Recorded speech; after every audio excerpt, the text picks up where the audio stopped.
The grand chamber of the Galactic Council towered in majestic splendor, its vast, curved walls forged from crystal that glimmered beneath the radiant ceiling lights. Within this colossal hall sat delegates from 47 distinct alien civilizations, each species strikingly different from the next. Some were covered in scales, others in fur, and many bore forms that defied human comprehension. They occupied circular tiers that rose gradually toward the vaulted ceiling, forming a flawless pattern of order and hierarchy.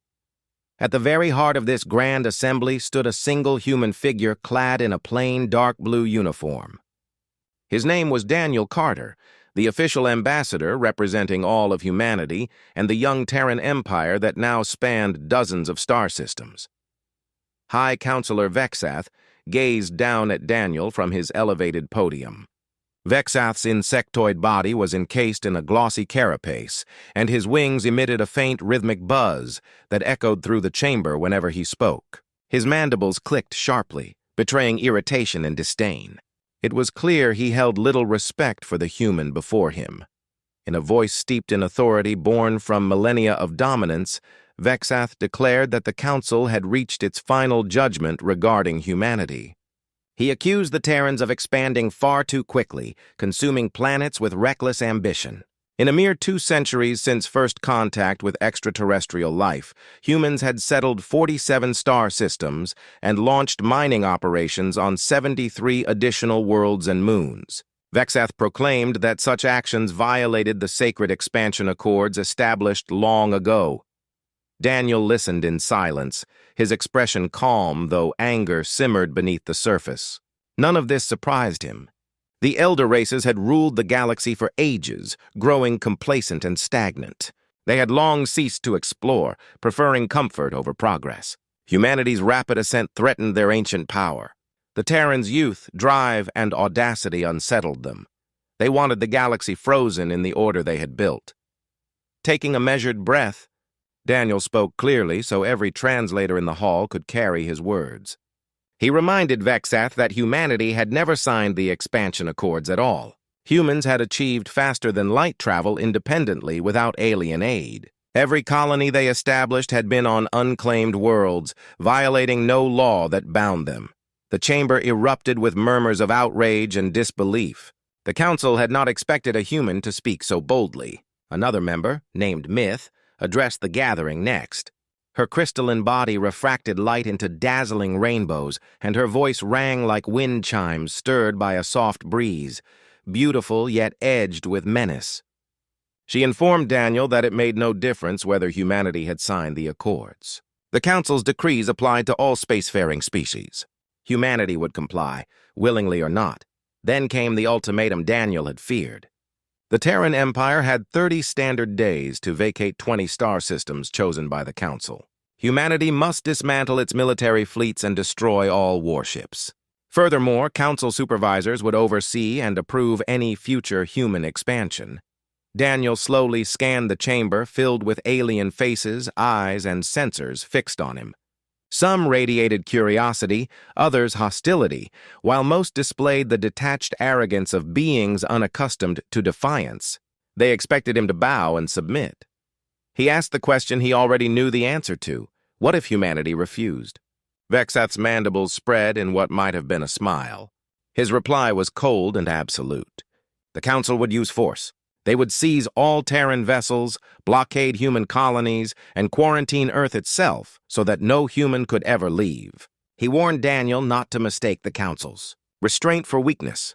Vexath reminded the human that the Council had upheld peace and stability across the galaxy for far longer than humanity had even existed as a species.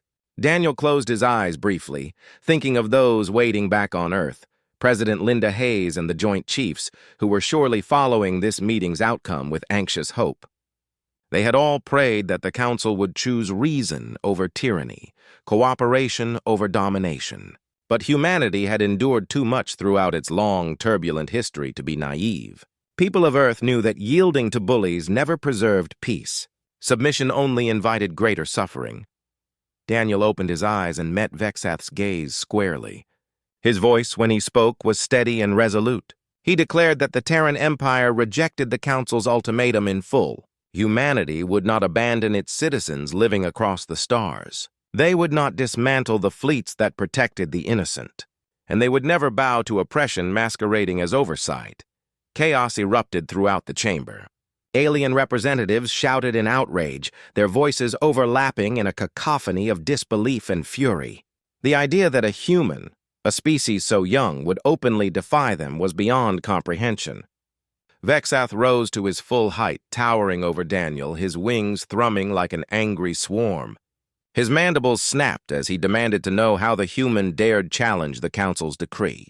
He sneered that humanity was a reckless child playing with powers it did not understand, and vowed that the Council would crush the Terran Empire as one might crush an insect underfoot.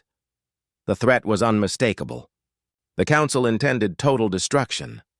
Daniel straightened his uniform and stood unflinching.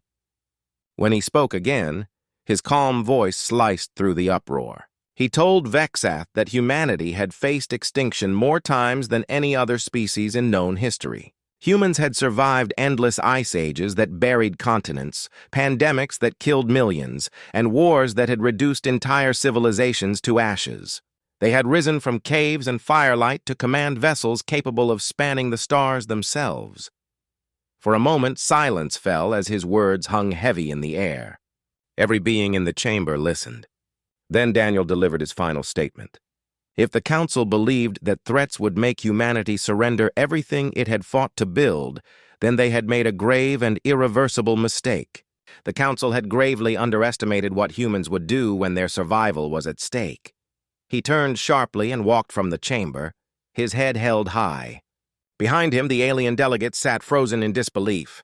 They could not fathom that a representative of such a young species had defied them so completely. None of them yet realized that they had just committed the greatest error in their long galactic rule. They had threatened humanity, and humanity never forgot a threat. Part 2. 3 days passed after Daniel Carter's defiant departure from the Council chamber. The Council wasted no time revealing its fury. Orders went out across the stars, summoning the largest military armada assembled in 5 centuries. Warships poured in from every corner of Council space, representing a dozen allied species. The massive fleet gathered at the frontier of Terran territory, the edge of human space. Within days, more than 800 colossal warships hung in tight formation, weapons charged and ready. It was a display of overwhelming power meant to intimidate humanity into immediate submission. Admiral Gregory Caney stood upon the command deck of the TDS Valiant, the greatest warship ever constructed by human hands. The Valiant served as the flagship of the entire Terran defense fleet. Caney was an older man, his gray hair and battle-worn face marked by decades of service. His eyes were locked on the tactical display showing the vast armada arrayed against them. Beside him, Commander Patricia Torres, his trusted tactical officer, worked quickly, updating the fleet count as new contacts appeared. Confirmed enemy vessels, 812, she reported crisply, with another 53 probable signatures still beyond sensor range. The enemy formation encircled the Arcturus Gate, one of humanity's most vital assets, the central trade route linking the outer colonies with the Terran core worlds. If the Council seized the gate, they would sever trade, travel, and communication across half of human space. Entire colonies would be stranded and economies shattered. The Council knew exactly where to strike to cause the greatest harm. Caney's expression hardened. "Break down the enemy composition," he ordered. Torres brought up a detailed scan, reading off her findings. Majority are Vexathati battlecruisers and Methan light carriers. Several Zoran heavy destroyers detected. Smaller member species have deployed support frigates in escort formation. Support frigates from smaller allied species handled logistics, repairs, and supply coordination. At the fleet's core loomed the enemy command ship, the Council Sovereign, a dreadnought of Fortress-class design. Commander Torres reported that the Sovereign was nearly 3 times the size of the Valiant. Admiral Caney absorbed this grim data in silence. The Council had deployed not just a force meant to defeat humanity, but to erase all resistance entirely. Their intent was clear: an overwhelming display to crush the Terran spirit before a single shot was fired. They expected humans to see the vast armada and surrender without struggle. Kaney's tone was measured as he asked for a fleet readiness report. Torres replied that the Terran Defense Fleet currently fielded 247 active warships. Another 100 remained stationed at the Sol system for home defense. That left humanity outnumbered nearly 4-1. The odds were devastating. A nervous young officer at the communications console turned and announced an incoming signal from the Council Sovereign. The enemy fleet commander, identified as Zervax, was demanding immediate surrender. Kaney allowed himself a thin, humorless smile. "Acknowledge and stall them," he ordered. "Tell them their message is under consideration." He needed time, and he knew that back on Earth, President Hayes and her council were preparing humanity's answer. Far below the surface of Fleet Command headquarters, deep within the secure Situation Room, President Linda Hayes presided over a tense meeting of the Terran Empire's top military leaders. General Victor Cross, chairman of the Joint Chiefs, stood beside her. Admiral Susan Park, head of Terran Intelligence, analyzed every strategic development. General Alan Cooper, commander of the Marine Corps, was readying ground forces for whatever came next. General Cross began his briefing in a steady, grave tone. The Council fleet, he explained, would begin enforcing their blockade within 48 hours. If humanity chose battle, the casualties would be catastrophic. Thousands would die. But surrender meant losing Arcturus and every colony beyond it. His words left no illusions about the stakes. President Hayes studied the holographic projection, showing both fleets poised across the void. The enemy armada looked like a tidal wave of metal and light ready to crash down and obliterate everything. Yet Hayes had not risen to leadership by bowing to threats. She understood that sometimes the only path forward was to fight, no matter the odds. She turned to Admiral Park. "Your assessment?" Park brought up tactical overlays and projections. She explained that if every star system were stripped of defensive forces, humanity could muster perhaps 4,000 ships. But it would leave every colony vulnerable to invasion. Worse, the Council now understood humanity's use of wormhole generators. They would adjust tactics to neutralize that advantage. Park's conclusion was blunt. Conventional defense would lead to defeat. Admiral Kaney's holographic image flickered to life above the table, transmitting live from the Valiant. His voice was calm but firm. "We can't fight defensively," he said. "We've already proven we won't be intimidated. Now we must prove we won't be contained." General Cooper leaned forward, concern in his eyes. "You're proposing offensive strikes, direct assaults into Council territory. That's a massive escalation." Kaney nodded once. "They've already escalated. The Council's fleet is assembling in plain sight to threaten our colonies and destroy our shipyards. While they mass their strength, we can strike at their foundation. Supply depots, military hubs, and communication relays. Hit them before their armada moves." President Hayes rose from her seat and walked toward the main hologram, studying the countless enemy vessels arrayed in formation. 800 ships, commanded by officers who had never faced an opponent fighting for survival. They were peacekeepers, not warriors. Humanity, on the other hand, had been forged in struggle. Humans had battled extinction from the moment they learned to stand upright. She turned back to her generals, resolve shining in her eyes. "Do it," she said. Authorization rippled through the room.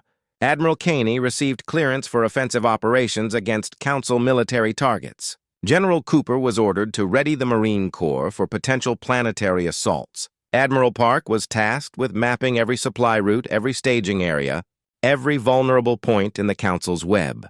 Within 72 hours, the Terran Empire launched its counterstrike, with precision, coordination, and unstoppable fury. Small strike groups of human warships began to deploy, using their wormhole generators to move faster than any alien force could react. Human strike groups used their wormhole technology to appear deep within Council territory, far behind enemy lines where no one expected them. Each assault was executed with ruthless precision and breathtaking speed. Supply convoys laden with fuel and ammunition vanished in sudden blazing ambushes. Massive communication arrays coordinating fleet movements were obliterated by concentrated missile fire. Three principal shipyards, once constructing the next generation of Council warships, were reduced to drifting fields of twisted wreckage and burning debris. The attacks came fast, struck hard, and ended before reinforcements could react. Within seconds, the Terran ships vanished back through their wormholes, leaving behind only silence and ruin. The Council had never witnessed warfare like this before. For millennia, interstellar conflicts had followed rigid codes and traditions. Battles were arranged in predetermined systems, fought according to honor and formality. Strategies were conventional, predictable, ritualistic. Humanity shattered every one of those conventions. They fought with the wild, desperate energy of a species that knew extinction was the price of failure. The Council had no answer for an enemy that ignored every rule and struck from the shadows anywhere. Anytime Commander Zervax, recently reassigned to protect Council territory after his humiliating failure at Arcturus, watched in mounting despair as yet another supply depot erupted into a colossal fireball. His defensive fleet scrambled, but they were always too late. The human ships appeared like ghosts, unleashed devastation, and vanished without a trace. Their wormhole generators made them omnipresent and untouchable. "Find out how they're doing this," Zervax shouted, his voice sharp with frustration. His intelligence officers offered no answers. The humans were everywhere and nowhere. 2 weeks passed since humanity's relentless counteroffensive had begun. The damage was catastrophic, far beyond anything the Council's strategists had ever conceived. The grand invasion armada that had been assembled to crush humanity now lingered helplessly in orbit above Council Prime, the capital world of the Galactic Council. The mighty fleet could not even launch. Its fuel reserves were gone. The shipyards that built its reinforcements were smoldering ruins. The depots that supplied ammunition and food had been vaporized. Communication systems that once linked a dozen species into one cohesive force were silent and dark. The great campaign to destroy the Terran Empire had collapsed before the first battle could begin, all because the Council had gravely underestimated humanity's will to survive. Now, in the same magnificent chamber where they had once delivered their proud ultimatum, the alien representatives gathered again, haunted, silent, and fearful. Counselor Draven, the amphibious being who had once been the loudest voice demanding war, now sat slumped in his chair, his skin pale with defeat. When he finally spoke, his tone carried the heavy weight of resignation. He told the Council that negotiation was their only option left. Humanity could strike anywhere, at any moment. The Council's fleet was crippled, their supply chains in ruins, and the member species were panicking, demanding protection the Council could no longer offer. "If this continues," Draven warned, "the Council itself will not survive. The empire we built over millennia will collapse, undone by one young species that refused to kneel." High Counselor Vexath's wings trembled weakly as he responded. The once proud insectoid leader now looked shrunken and hollow, the arrogance drained from his multifaceted eyes. His voice was tired, uncertain. "How can we negotiate?" he demanded. "The humans have attacked our worlds, destroyed our shipyards. Thousands of our citizens lie dead. How do we speak of peace while they strike us from the shadows?" Counselor Myth, her crystalline body glowing faintly with muted, mournful hues, shifted in her seat. The brilliant reflections that once dazzled the chamber now dimmed to the soft tones of reluctant acceptance. Counselor Myth was the next to speak. Her crystalline form shimmered faintly, each flicker reflecting the uncomfortable truth everyone in the chamber already knew, but refused to acknowledge. The only alternative to negotiation was complete annihilation. Humanity had revealed technologies and strategies far beyond anything the Council had anticipated or prepared for. Their mastery of wormhole warfare alone had rewritten the rules of galactic combat. No world was safe anymore. No trade route or supply line could ever be considered secure again. Myth went further, voicing what many silently feared to admit. This catastrophe had been entirely of the Council's own making. They were the ones who had issued the ultimatum, who had left humanity no choice but to fight for its very existence. Her words fell heavy in the silence that followed, the echoes of her statement cutting through layers of pride and denial. After hours of bitter argument, Filled with accusation and shame, the council finally reached a reluctant decision. They would open peace talks with humanity, but they would not send an envoy crawling for forgiveness. Instead, they extended an invitation to President Linda Hayes herself, asking her to come to Council Prime under a flag of truce and full diplomatic immunity. It was a calculated act, an attempt to preserve a fragment of dignity, to pretend they were still equals rather than the defeated. President Hayes accepted without hesitation. 3 days later, her diplomatic vessel descended toward Council Prime, escorted by a small but heavily armed fleet of Terran warships. The towering spires and radiant towers of the Council complex, monuments to millennia of galactic dominance, now stood in the cold shadow of Earth's dreadnoughts, each one capable of reducing the entire capital to ash within moments. The peace summit took place in the same vast chamber where Ambassador Daniel Carter had once defied them, but the energy within that room had changed completely. Gone were the smirks of superiority and the air of casual dismissal. The rows of alien delegates sat rigid, subdued, and quietly afraid as President Hayes entered the hall. She was accompanied by Admiral Gregory Caney and General Victor Cross, both wearing the formal black and silver uniforms of the Terran Defense Command. Their presence alone was a message. That every word Hayes spoke was backed by the full might of Earth's war machine. When High Counselor Vexath finally rose to speak, his tone was stripped of authority.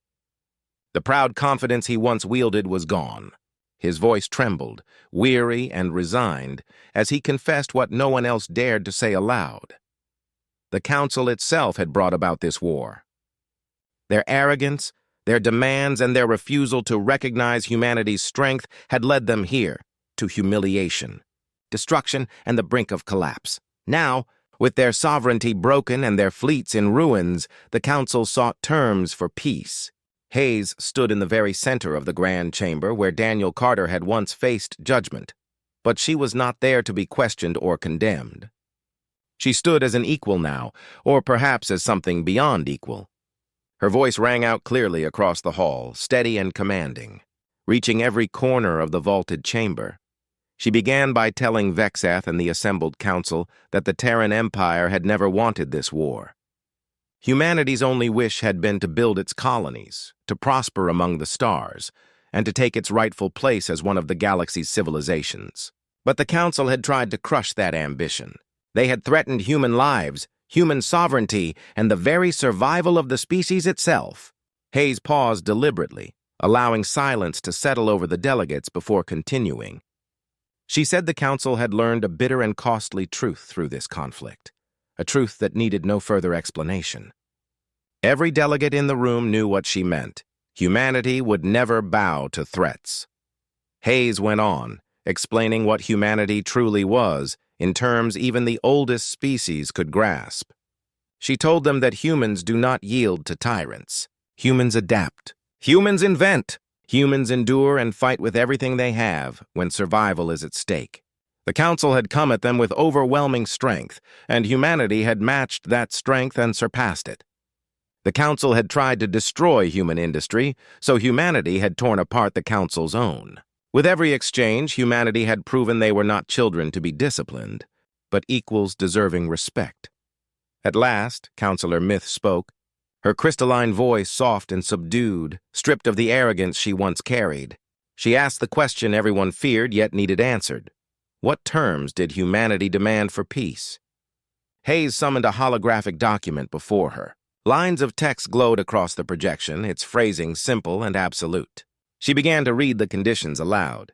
First, the Terran Empire would be formally recognized as a sovereign, independent power, no longer bound by Council oversight or ancient expansion accords. Second, every Terran colony and territorial claim would be recognized as legitimate. Third, the Council would provide reparations for the losses humanity had suffered in defense of its people, payments made over a span of 20 years. Gasps and murmurs rippled through the chamber. The idea of the Great Council, an institution unchallenged for 3 millennia, paying reparations to a species barely out of its infancy, was unthinkable. Vexath's mandibles clicked in fury as he demanded to know why humanity should receive compensation at all. He accused the Terrans of devastation and death, arguing the Council should demand payment from them instead. Before Hayes could respond, Admiral Kane stepped forward. His expression was cold, his words sharp as a blade. He asked if Vexath wished to compare casualty numbers between their two sides, or perhaps discuss who had truly started this war. Then his voice hardened further as he reminded them that the Terran fleet currently had its weapons locked on the Council complex and could erase it from existence within seconds. The threat was unmistakable. Peace on humanity's terms, or annihilation. Hayes raised her hand, calming Kane before the moment could spiral further. Her tone softened as she delivered the final demand. Humanity, she said, sought no conquest, no revenge. What they wanted was lasting peace, but peace between equals, not rulers and subordinates. To achieve that, she proposed a new galactic framework, a council rebuilt from the ground up, one where every spacefaring civilization, old or new, would hold representation and a vote. No more ancient oligarchies, no more domination by the eldest races. A true galactic union where every voice mattered. Her final proposal sent waves of shock and debate through the chamber. The elder species recoiled at the thought of sharing their authority with younger powers. They had ruled for eons and could imagine no other order. Yet others, those who had watched humanity overturn the balance of the galaxy in mere weeks, recognized the wisdom in her words. The old order had failed. It had brought them to ruin. Perhaps it was time to rebuild the galaxy on something new. Counselor Draven, ever the strategist and long-term thinker, was the first to break the silence that followed. He asked Hayes a simple question. What would humanity do now that peace had been won? 6 months later, the answer was written across the stars themselves. The galaxy had entered a fragile but hopeful new age. The historic peace accord between humanity and the Galactic Council had transformed into something far greater, a foundation for an entirely new order. The Galactic Union, reborn from the ashes of the old regime, held its first official assembly on Council Prime. The ancient council hall had been rebuilt and expanded, its architecture redesigned to welcome the many new civilizations now granted representation. Where once only 47 species had seats, more than 60 now filled the vast chamber. Among them were a dozen races that had never been allowed to speak in the old order, worlds once deemed too young, too weak, or too insignificant to matter. At the heart of the chamber stood President Linda Hayes, preparing to deliver the opening address of the new era. The weight of history pressed upon her as she gazed out across the dazzling diversity before her. Towering giants stood beside beings so small they needed platforms to be seen. There were creatures of light and crystal, others covered in scales or fur, and even entities whose forms shimmered in constant flux. Every one of them had gathered here because humanity had fought not just for itself, but for the right of all species to have a voice. Before Hayes could begin, Ambassador Daniel Carter approached with an urgent message. His rise had been swift since his defiant stand against the old council, and he now served as humanity's chief diplomatic envoy to the Union. Hayes accepted the datapad he handed her, scanned its contents, and smiled genuinely. Looking up at Daniel, she nodded once and turned to face the expectant assembly. Her voice carried clearly across the chamber. She announced that word had just arrived. 3 more civilizations had formally petitioned to join the Galactic Union.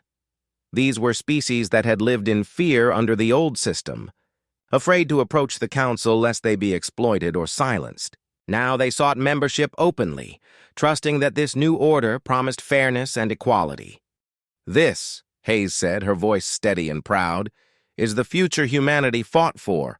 Not conquest, not domination, but cooperation. A galaxy where equals stand together.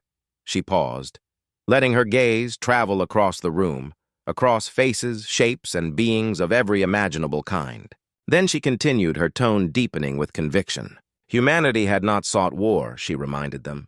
They had reached for the stars, seeking peace only to be met with ultimatums and threats. But when challenged, they had not surrendered. They had stood firm. They had proven that power alone does not define right. and that even the youngest species could defy the oldest when its cause was just and its courage unbreakable. "This day," she declared, "marks the beginning of a new chapter in galactic history, one where every voice matters, where the strong protect rather than oppress, where every world, great or small, has a place." The chamber erupted with sound and color. Applause thundered from dozens of species, expressed in 100 different ways: clapping, trilling, flashes of bioluminescent light, harmonic vibrations, and radiant pulses. Even among the elder races that had once resisted change, expressions of acknowledgement and respect rippled through the hall. The old order was gone, and something better had taken its place. At the back of the chamber, Admiral Gregory Kane stood quietly, choosing not to sit. Admiral Gregory Kane remained standing at the rear of the chamber, his posture still that of a disciplined officer on duty. Even amid this atmosphere of diplomacy and celebration, he allowed himself a small, genuine smile as he watched history unfold. The Terran fleet still guarded the borders of human space, vigilant and prepared to defend the Empire's interests if required. But now, they stood not as rebels defying an unjust order, but as partners and protectors in a greater cause that spanned the stars. In the weeks that followed the inaugural assembly, the real labor of constructing the new Galactic Union began in earnest. Committees were established to manage trade regulations, territorial claims, and scientific cooperation. President Hayes appointed Daniel Carter to lead the Committee on Expansion Rights, tasked with defining fair and transparent rules for colonization, so no species would again find itself at war over new worlds. It was fitting that Daniel held this role, since the entire conflict had begun over humanity's right to expand. Admiral Kane resumed command of the Terran fleet, but maintained constant contact with civilian leadership to ensure that military policy remained aligned with diplomatic objectives. One of the most groundbreaking reforms of the new Union was the creation of a joint defense force, a unified military combining ships and crews from multiple civilizations. For the first time in galactic history, former rivals would serve side by side to preserve peace instead of guarding their own borders with suspicion. Humanity contributed heavily to the fleet's strength, and Kane was offered the position of overall commander. After consulting with President Hayes, he accepted, recognizing that this post would allow him to shape the galaxy's approach to warfare and peace for generations to come. The transformation was not without difficulty. Ancient prejudices and rivalries did not vanish overnight simply because a treaty had been signed. Many species that had once dominated under the old council still viewed humanity with resentment and humiliation. Accepting equality with those they had deemed lesser was a bitter adjustment. Disputes over trade, territory, and protocol flared often. Old council regulations were occasionally cited in defiance of the new charter. Cultural clashes threatened to erupt into violence until careful diplomacy intervened. Through it all, President Hayes proved herself not just a leader forged by war, but one tempered for peace. She personally mediated some of the Union's most volatile disputes, earning respect even from former enemies. Under her guidance emerged what came to be known as the Hayes Doctrine, the foundational policy of the new order. It declared that the Union would defend the sovereignty of all member civilizations, but would not tolerate aggression or exploitation by any power, great or small. This doctrine was tested sooner than anyone expected. When a powerful species attempted to annex a weaker neighbor's world, the Joint Defense Force under Kane's command was deployed. Without firing a single shot, the aggressor withdrew. The peaceful resolution proved that the new Union possessed both the will and the strength to uphold its principles. Meanwhile, humanity flourished under this new galactic framework. Colonies that had once been threatened with abandonment now thrived, secure under Union protection. The 20 systems the old council had demanded humanity surrender remained under Terran control, bustling with new settlers and trade. Economic growth surged as fear gave way to cooperation. Human technology, especially the wormhole generators that had turned the tide of war, became one of the most sought-after commodities in the galaxy. Hayes instituted strict controls to prevent the misuse of military designs while encouraging the exchange of peaceful innovations in medicine, energy, and agriculture. Back on Earth, the conflict had reshaped human civilization at its core. The global population had united during the war in a display of solidarity unseen in human history. That unity did not fade in peacetime. It became the cornerstone of a species that had finally earned its place among the stars. The unity that had saved humanity in war endured long after peace was achieved. People understood that their survival had depended on cooperation, and they worked to preserve that same spirit in peacetime. Schools began preparing children for a galaxy where contact with other species was ordinary. Classes included alien languages and lessons on the customs of countless civilizations. Exchange programs sent young humans to distant worlds while alien students came to Earth, building friendships across species. Science thrived as collaboration expanded beyond humanity. Researchers shared wormhole technologies and received alien expertise in fields where humans had lagged. Medical teams worked together to cure diseases common to both species, while environmental scientists tackled planetary management and climate restoration. The combined ingenuity of many worlds sparked an era of discovery and progress. High Counselor Vexath, once humanity's fiercest adversary, retired several months after the peace accord. His successor was a younger member of his race, one unburdened by the arrogance and prejudice of the old order. In his final address, Vexath did something no one had expected. He offered a formal apology to humanity on behalf of the Council. He admitted his species had been wrong to try to dominate others, and that wisdom was not the sole province of the ancient. Sometimes, he said, the youngest voices carry the clearest truth. His words echoed across the stars, helping to mend the scars left by war. 20 years passed since the conflict's end and the birth of the Galactic Union. A generation had come of age knowing only peace and cooperation among the stars. Children born after the war could hardly imagine a time when humans stood alone or were dismissed as primitives by elder races. The galaxy itself had transformed beyond recognition. Over 100 species now held seats in the Union Assembly, representing civilizations from every region of explored space. The Great Chamber on Council Prime had been rebuilt twice to accommodate the growing membership, each reconstruction making it larger and more inclusive. Vast trade routes linked thousands of worlds into an interwoven network of culture and commerce. The Joint Defense Force that Admiral Caney once led had grown into a massive armada of ships from dozens of species, united to preserve the peace won at such great cost. President Hayes served 2 complete terms before retiring from political life. Though her influence continued to shape the Union, she devoted her later years to writing and lecturing about the lessons learned from the war and the values that should guide interstellar diplomacy. Her memoir became required reading in schools throughout human space and was translated into more than 40 alien languages. Statues and monuments on Earth celebrated her leadership, but Hayes always refused personal glorification. She reminded everyone that survival and victory had been the work of countless individuals, soldiers, scientists, and citizens alike. Admiral Caney, after 15 years commanding the Joint Defense Force, also retired. Returning to Earth, he accepted a teaching position at the military academy, where cadets of many species studied side by side. His lectures focused on strength tempered by restraint, the idea that the greatest victory was one never fought. Many of his students rose to command fleets of their own, spreading his ideals across the stars. Caney received numerous honors from both human and alien worlds, but he accepted them with quiet humility, crediting his crews rather than himself. Ambassador Daniel Carter remained active in diplomacy far longer than anyone predicted. He thrived on the challenge of reconciling differences and finding unity among diverse civilizations. His skill in negotiation earned him the trust of former rivals, and he personally brokered several agreements that prevented war. To preserve his methods for future generations, he founded the Carter Institute for Interspecies Understanding, an academy dedicated to teaching the art of communication across cultures and biology.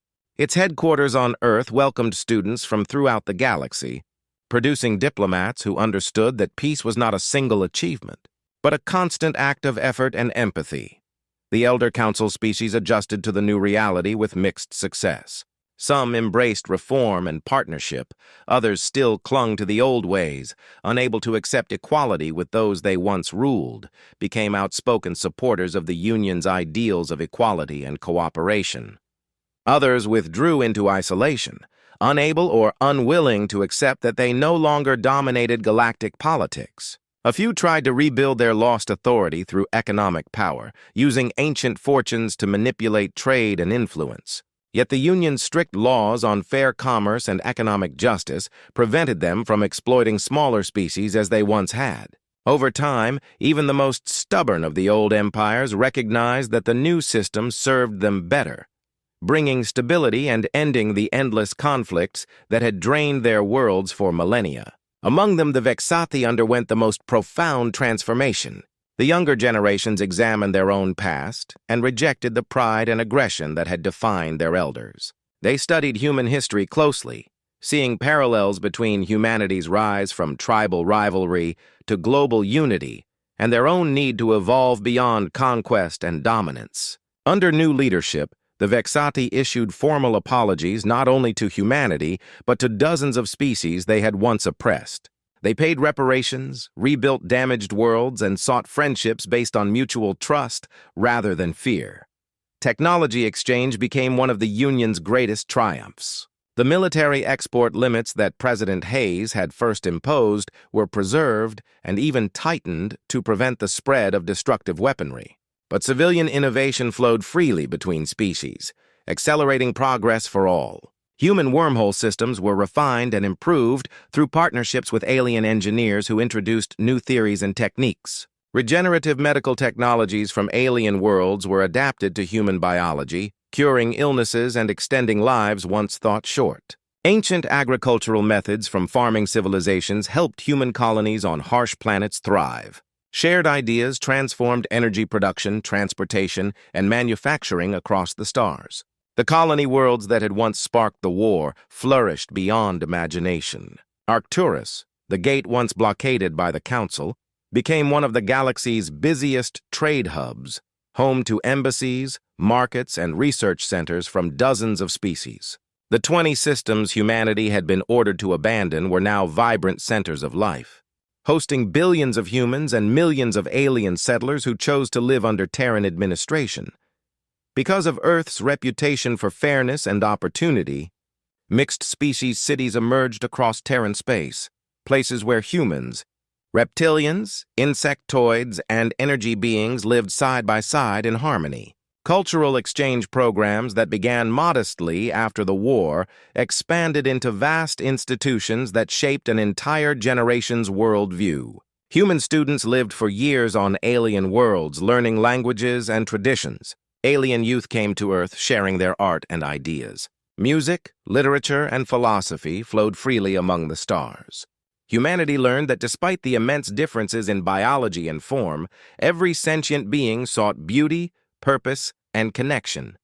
Yet perfection remained elusive. Conflicts and misunderstandings persisted. Pirates and smugglers roamed the dark regions between systems, requiring constant vigilance from the Joint Defense Force. Some species still nursed old grudges, and inequality endured despite reforms. Environmental crises and disease outbreaks demanded united responses. The task of building a peaceful galaxy was never complete. It was an unending journey. But the foundation humanity had fought to create endured. The belief that every species deserved respect and a voice, regardless of age or strength, was now accepted even by former enemies. Diplomacy had become the first resort, not the last. Diversity was no longer seen as weakness, but as the galaxy's greatest strength. 2 decades after the war, few young beings could even imagine a time when a handful of ancient species ruled unchallenged. On the anniversary of the Peace Accord, a vast ceremony was held on Council Prime, uniting representatives from every member world. Speakers recounted how close the galaxy had come to total destruction, and how courage, unity, and compassion had saved it. They honored the fallen of both sides and celebrated the peace that had risen from the ashes. When President Linda Hayes, now aged but still commanding in presence, took the podium, the chamber fell silent. She told them that peace was not a prize to be claimed once and kept forever. It was a choice renewed each day. True peace, she said, required courage to confront injustice and wisdom to temper strength with mercy. Humanity had learned both lessons. The galaxy, she said, must never forget them.